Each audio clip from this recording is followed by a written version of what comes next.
जाता है कि मॉडल वैल्यू क्या होती है, यानी जो आंसर हो जाएगा, लेकिन ये 41 आंसर नहीं है। हम पुटअप करेंगे वो सारी सबसे बड़ी फ्रीक्वेंसी की ही फ्रीक्वेंसी के सामने वाली वैल्यू, वो आंसर। तो आज जो वीडियो है बहुत इंपॉर्टेंट और बहुत इंटरेस्टिंग होने वाला है। वैसे आप पीछे लिखा हुआ देख ही रहे हो। आज हम करने वाले हैं मोड, जो कि बहुत इंपॉर्टेंट टॉपिक है स्टैटिस्टिक का। स्टैटिस्टिक में हम मीन, मीडियन, मॉड 3 टॉपिक करते हैं। तो आज हम मोड करने वाले हैं, और मोड को मैं तीनों सीरीज, आपने देखा होगा simple, discrete and continuous series, तीनों सीरीज में आज मैं करवाने वाली हूँ। तो मोड से रिलेटेड आपकी सारे डाउट्स आज क्लियर होने वाले हैं, ठीक है। वन शॉट में मोड की पूरी प्रॉब्लम सॉल्व।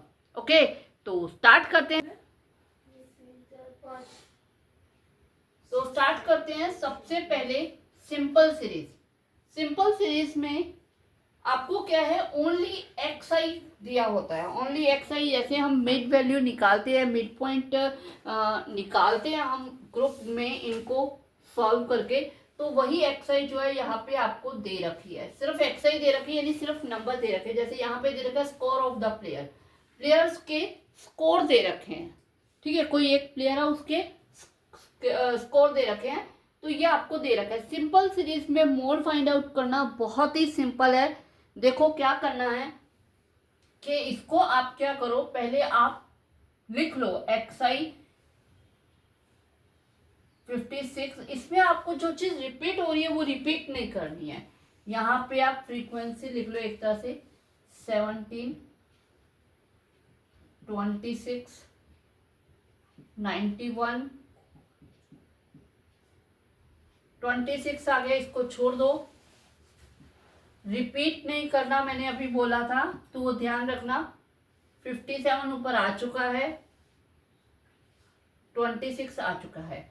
अब हमें ये देखना है, देखो 57 जो है ये आया है 2 टाइम, 17 1 टाइम, 26 जो है 1 2 एंड 3 टाइम आया है, 91 1 time, 115 1 time, 83 1 time, 41 1 time and 1 time.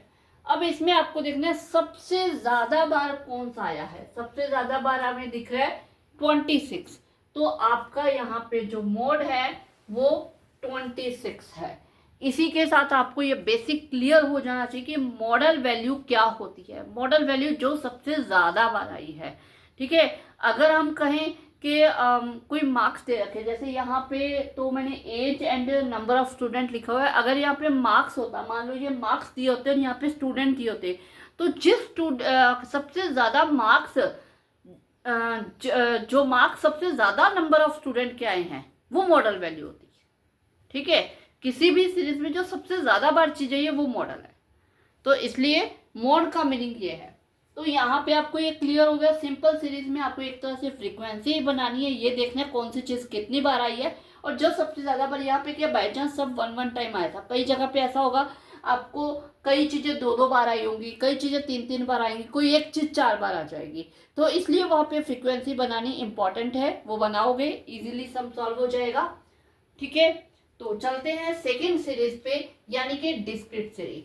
अब जैसे कि इसमें हमें फ्रीक्वेंसी बनाई थी, यहाँ पे आपको फ्रीक्वेंसी गिवन होती है। यहाँ पे आपको ये एज दे रखे, नंबर ऑफ स्टूडेंट दे रखे, यानी कि 8 ईयर्स के 15 स्टूडेंट है, 9 ईयर्स के 25 स्टूडेंट है। अगर किसी एकेडमी की बात कर ले तो वहां पे हम देख रहे हैं कि कितनी एज के कितने स्टूडेंट है। तो 8 ईयर्स के 15 स्टूडेंट है, 9 ईयर्स के 25 है, 10 के 40 स्टूडेंट है। तो इस तरह से ये डाटा आपको दे रखा है, ठीक है। अब इसमें भी अगर आपको मॉडल वैल्यू फाइंड करनी, यानी कि मोड फाइंड करना है, तो यहाँ पे आपको क्या देखना है कि 41 स्टूडेंट सबसे बड़ी फ्रीक्वेंसी, जैसे कि हमने यहाँ पे देखा था सबसे बड़ी फ्रीक्वेंसी देख लो। लेकिन लेकिन लेकिन 41 आंसर नहीं है।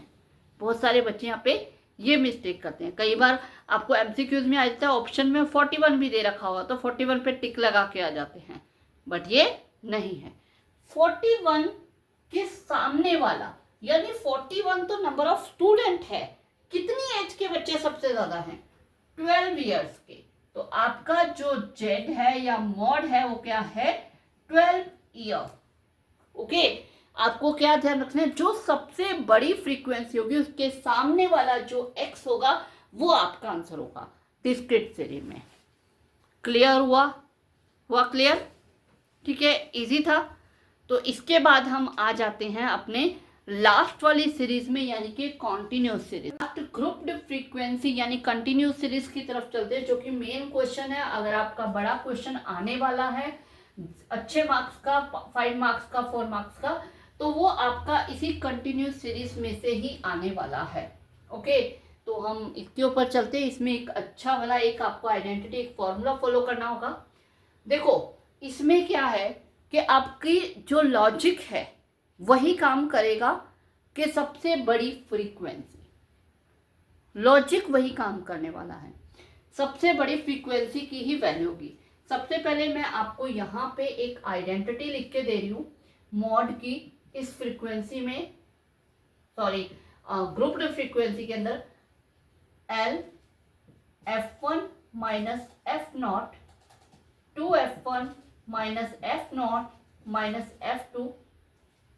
F2 minus F0 into H। Okay, अब इसमें L का मतलब लोअर लिमिट, ओके, H का मतलब हाइट, ठीक है। अब ये F1 F2 एंड F0 क्या है, मेन ये चीज आ जाती है, ठीक है। तो F1 क्या है कि जैसे कि हमने अभी इसमें देखा सबसे बड़ी फ्रीक्वेंसी, तो यहाँ पे भी सबसे बड़ी फ्रीक्वेंसी का ही काम रहेगा। सबसे बड़ी फ्रीक्वेंसी 26 है, 26 है, इसे ले लिया जाएगा F1। क्लियर? और इससे पीछे वाली को हम ले लेंगे F0 और इससे आगे वाली को ले लेंगे F2। क्लियर हुआ? ठीक है, दोबारा सबसे बड़ी फ्रीक्वेंसी को F1 यानी कि हाईएस्ट फ्रीक्वेंसी जो है वो आ जाएगी F1, ठीक है। उससे जो पीछे वाली है वो F0 है और उससे जो आगे वाली है वो F2 है। क्लियर? अब इसी के हिसाब से हमें लेना है, जो हम ये लोअर लिमिट और हाइट लेंगे वो हम लेंगे इस F1 के हिसाब से। ओके, तो यहाँ पे जो L है वो आ जाएगा 201 लोअर लिमिट। ये तो पता है ना आपको कि इधर वाली हमेशा L होती है लोअर लिमिट और इधर वाली अपर लिमिट होती है, तो ये लोअर लिमिट आ गई। और हाइट हमेशा इनके बीच का जो डिफरेंस होता है वो होता है, यहाँ पे 201 एंड 202 के बीच का डिफरेंस है 1। हाईएस्ट फ्रीक्वेंसी ये आ गई है 26, F2 आपकी आ गई है 20 एंड F0 आ गई है 12। क्लियर? अब हमारे पास ये सारी वैल्यूज आ गई है, इनको बस उठा के इस जो फॉर्मूला है इसके अंदर हमें पुटअप करना है, सॉल्व करना है, ठीक है। तो कर लेते हैं सॉल्व। L यानी कि 201 प्लस F1 है हमारे पास 26 माइनस F0 वो है 12, यहाँ पे 2F1 यानी कि 26 का डबल, तो वो यहाँ पे आ जाएगा 52। हमेशा जो भी F1 होगा उसका डबल करके लेना हमें। F2 है 20 एंड F0 है 12 इंटू H है 1। हमेशा वहाँ पे ये सारा पुटअप कर दिया है, अब बस इसे हमें सॉल्व करना है। देखो सॉरी 201 को हम एज इट इज छोड़ देते हैं, प्लस 26 माइनस 12 ये हो जाएगा 14। 52 में से ये दोनों माइनस माइनस हम ऐड करके सब्ट्रैक्ट कर देते हैं। 52 माइनस 32 इंटू 1 से किसी को मल्टीप्लाई करेंगे सेम। अगर यहाँ पे कोई और वैल्यू होती तो हम पहले ऊपर हम मल्टीप्लाई कर लेते या नीचे वाले के साथ काट देते, लेकिन अब हमें कुछ भी नहीं करना है, ठीक है। ये आ जाएगा 201 प्लस 14 अपॉन ये आ जाएगा 20, कट जाएगा 7 10। तो यहाँ से हमें पता है कि अपॉन में 10 आ गया तो 1 डिजिट छोड़ के डेसिमल यानी कि 0.7, तो 201.7 इसका आंसर आ जाएगा। ये है इसकी मॉडल वैल्यू। क्लियर हुआ? ठीक है, कैसे फाइंड आउट करनी है? तो सिंपली आपको सिंपल सीरीज में जो सबसे ज़्यादा बार आया, फ्रीक्वेंसी बना लो, जो सबसे ज़्यादा बार आया है वो आंसर आ जाएगा। डिस्क्रीट सीरीज में सबसे बड़ी फ्रीक्वेंसी के सामने वाला एक्स इसका आंसर होगा, ठीक है, उसके सामने वाला एक्स। और कॉन्टिन्यूस सीरीज में आपको ये आइडेंटिटी, ये फॉर्मूला फॉलो करना है। थ्योरी हमारी वही वर्क करेगी, सबसे बड़ी फ्रीक्वेंसी, लेकिन उसके अकॉर्डिंग ही हमें करना है। एक और चीज, डिस्क्रीट सीरीज में अगर सबसे बड़ी फ्रीक्वेंसी ज़्यादा हो तो भी हम उसे फाइंड आउट कर सकते हैं, उन दोनों के बीच हम आइडेंटिटी लगा के फाइंड आउट कर सकते हैं। ओके, बाकी आपके सिलेबस में इतना ही है जो मैंने आपको करवा दिया, ठीक है। बड़े क्वेश्चन में इसी टाइप का क्वेश्चन आएगा कॉन्टिन्यूस सीरीज का, और सिंपल क्वेश्चंस के अंदर आपको ये क्वेश्चन 1 और 2 मार्क्स के क्वेश्चन में इस टाइप के क्वेश्चंस आ सकते हैं, ठीक है।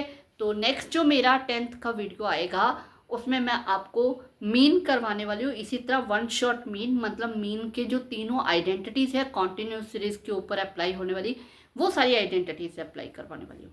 ओके।